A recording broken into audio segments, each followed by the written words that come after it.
another microorganism, another kind of microorganism, algae, right? So let's start what it is. Algae क्या है? Algae इस तरीके के microorganism है जो प्लांट की तरह दिखते हैं, right? They appear like a simple plant, मतलब एक प्लांट की तरह दिखते हैं वो, but they are not complete plant. वो complete plant नहीं होते हैं. Why? अब complete plant और simple plant की तरह है उनकी बॉडी, बट complete plant नहीं है, क्योंकि complete plant means the plant which is having a root, stem and leaves is known as a complete plant. But algae here, there is an absence of proper root, stem and leaves. That's why हम क्या बोल रहे हैं? That's why we are saying that algae are simple plant-like organisms. What they are?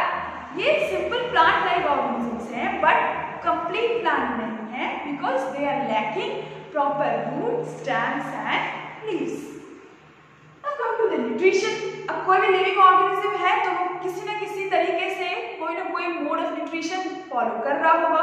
So algae are also following some kind of mode of nutrition. So their mode of nutrition is autotrophic. They are autotrophs. And now we know this thing. Autotrophs means they are autotrophs because of the presence of chlorophyll pigment. मैं ये बता चुकी हूँ आपको in the very first class of microorganism. I have told you this thing that algae contain chlorophyll pigment. As they are having chlorophyll pigment, so their mode of nutrition will be autotrophic. ये इनके पास chlorophyll है, इसलिए ये autotrophs है. Autotrophs हम जानते हैं autotrophs क्या होते हैं. Auto means self, trophy means nourishment. So those organism which can prepare their own food, वो अपना खाना खुद बना लेते हैं.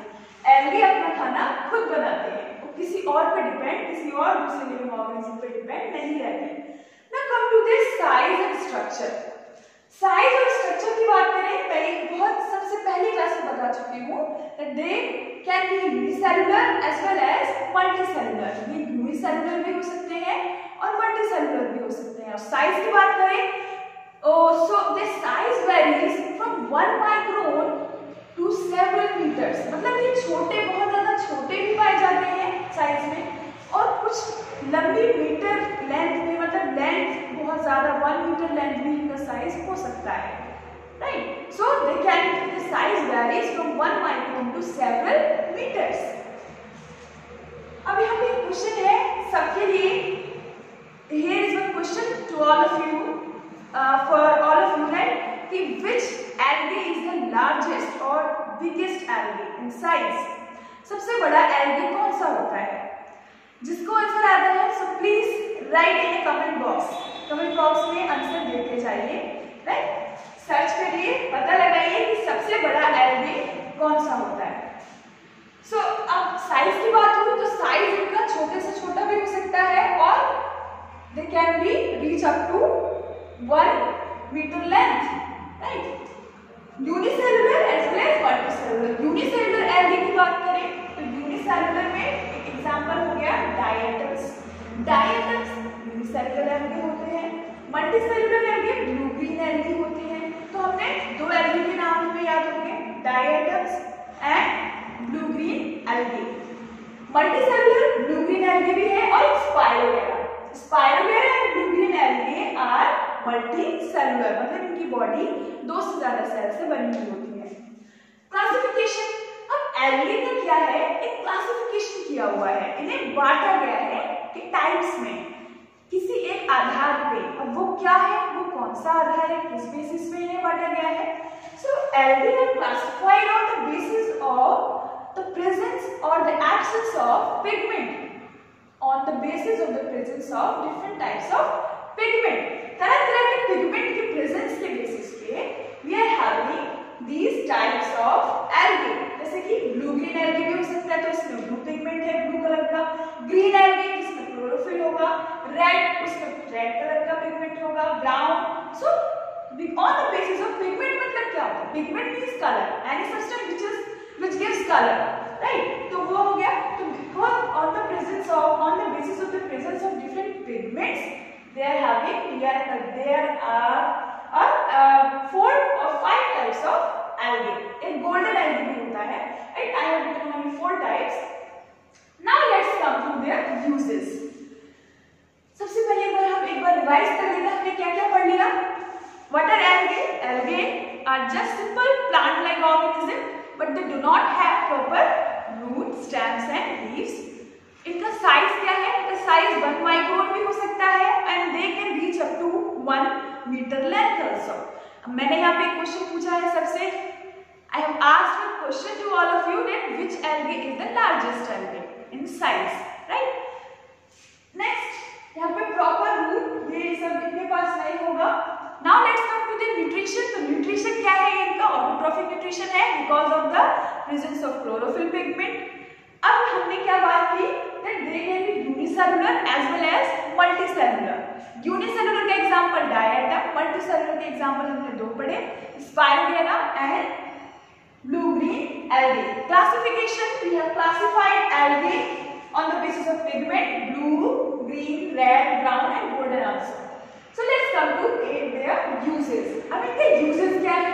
Microorganism है तो उनको कुछ uses भी होंगे और कुछ उनके harmful, कुछ harm भी वो हमें करेगा, right? Harmful effects भी होंगे. So let's first learn about the uses. पहले हम uses की बात करते हैं. तो सबसे पहला use है कि एल्गे जो है वो खाने की तरह भी लिए जाते हैं. चाइना और जापान में कुछ सीवीड्स होते हैं जो समुद्र में पाए जाते हैं. वो एल्गे एक प्रकार की एल्गी होती हैं जिन्हें वहाँ के लोग खाते हैं, राइट? तो they are used as food. दूसरा है they are used as jellies और क्रीम्स. जो जेली होती हैं, राइट, क्रीम होती है, जाम होता है जो ब्रेड पे लगा के खाते हैं, जैम वगैरह, उसमें जो थिकनेस है उस थिकनेस को बनाने के लिए जिस चीज का इस्तेमाल किया जाता है it is what? It is algae. Algae क्या करता है? Algae increases the thickness of jellies, creams, pickles, है ना? पिकल्स मतलब अचार. Then next is third one is used in labs. ये लैब्स में यूज किया जाता है. लैबोरेटरी में बायोटेक्नोलॉजी ब्रांच जो है, बायोलॉजी की बहुत बड़ी ब्रांच है अपने आप में. कि बायोटेक्नोलॉजी ब्रांच में बहुत काम आता है लैब्स में, राइट? माइक्रोबायोलॉजी में इट इज यूज. अगर एक जेली लाइक सब्सटेंस जो यूज किया जाता है which is made from this algae. Now fourth one is it is used in nitrogen fixation. ये मैं आपको बैक्टीरिया के जब बैक्टीरिया पढ़ाया था, बैक्टीरिया का यूज हमने पढ़ा था, तब भी हमने इसकी बात की थी कि it is used in nitrogen fixation. Very वो स्पेसिफिक एल्गे कौन सा है? Specific algae is blue green algae. Blue green algae क्या करेगा? It fixes the atmospheric. Fixes मतलब it convert the atmospheric nitrogen into what? Into the soluble nitrogen compounds. Atmospheric nitrogen compound जो atmospheric nitrogen है, जो atmosphere में present है, उसको blue green algae किसमें बदल देगा? दूसरे नाइट्रोजन कंपाउंड्स में, जैसे कि नाइट्रेट, नाइट्राइट, जो सॉइल में क्या होंगे? सॉल्युबल होंगे.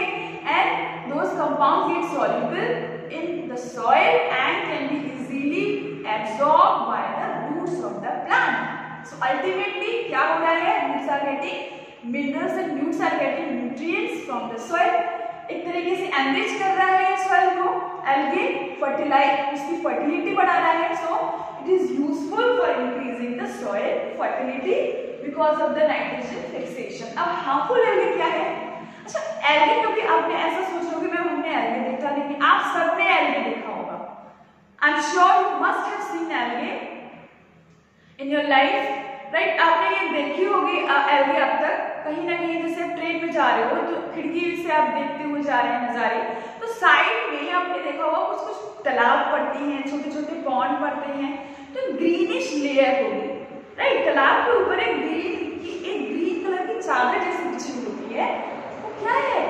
It is algae only. वो एल्गे है, राइट? उससे वो एक तरीके से क्या हो जाता है? पूरे रिवर, पूरे स्पॉन्ड को एक अपने मतलब कवर कर लेता है, राइट? इट इज बेसिकली, अब ये किस वेदर में होता है? Generally it is found in rainy season.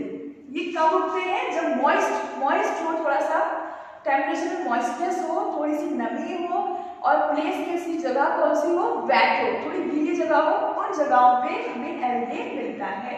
बारिश के दिनों में आपने देखा होगा पेड़ के तने पे एक हरी हरी कुछ लेयर आ जाती है, greenish layer will appear on the bark of the tree, it is algae only. Slippery हो जाता है पेड़ का तना बारिश के मौसम में। So algae are generally found in rainy season and they need what wet climate for their growth and moistness। ये हुआ राइट। ये पॉइंट हम स्किप कर गए थे बट अब हमने कवर कर लिया कि ये कहाँ मिलता है। ये वेट प्लेसेस में पाया जाता है जहाँ ज्यादा बारिश होगी उस टाइम में मिलता है और थोड़ी सी नमी होनी चाहिए। अब हार्मफुल एल्गी की बात कर रहे थे हम, तो पॉन्ड के ऊपर बहुत ज्यादा एल्गी की लेयर लगी हुई है, पूरी फैली हुई है, तो उसका हार्मफुल इफेक्ट क्या है? It basically kills the aquatic animal। उससे क्या होगा? वो ऑक्सीजन की कमी हो जाएगी जहाँ पे बहुत ज्यादा एल्गी हो जाएगा। उसको हिंदी में बोलते हैं काई। आपने ये टर्म सुना होगा, आप लोग यूज भी करते होंगे अपनी लोकल लैंग्वेज में, राइट। तो ये क्या करता है? ये पॉन्ड के ऑक्सीजन को क्या करेगा? उसको कम कर देगा। So there will be a lack of oxygen in a particular pond और in a river, then it will ultimately affecting the life of aquatic animals। aquatic animal की लाइफ को अफेक्ट करेगा। ऑक्सीजन तो सबको चाहिए ब्रीदिंग के लिए, respiration के लिए। aquatic animals को सफिशिएंट ऑक्सीजन नहीं मिलेगी, so they lead to death। वो मर सकते हैं, मर जाते हैं बहुत सारे। अब इसमें एक रेड टाइड करके है, रेड एल्गी है, इसमें आएगा harmful algae is red algae, right, which kills the aquatic animals। So this is all about algae। सबसे पहले the simple plant-like organism, nutrition is autotroph, they can be unicellular as well as multicellular, classification, uses and harmful algae। And one more thing, occurrence, where they are found, they are basically found in wet and moist places। So ये algae के बारे में हुई सारी बातें। Next class में हम cover करेंगे प्रोटोजोआ। यहाँ पे मैंने एक क्वेश्चन भी पूछा है कि which algae is the largest algae in size. तो आप ये आंसर कमेंट बॉक्स में लिखिए जिनको आता है। I will be waiting for your comment and for your answer. अगर आपको मेरी क्लास अच्छी लग रही है, अगर आप देख रहे हैं तो प्लीज सब्सक्राइब करें चैनल, क्योंकि आगे आपको इससे रिलेटेड और भी वीडियोस मिलने वाली है। Thank you.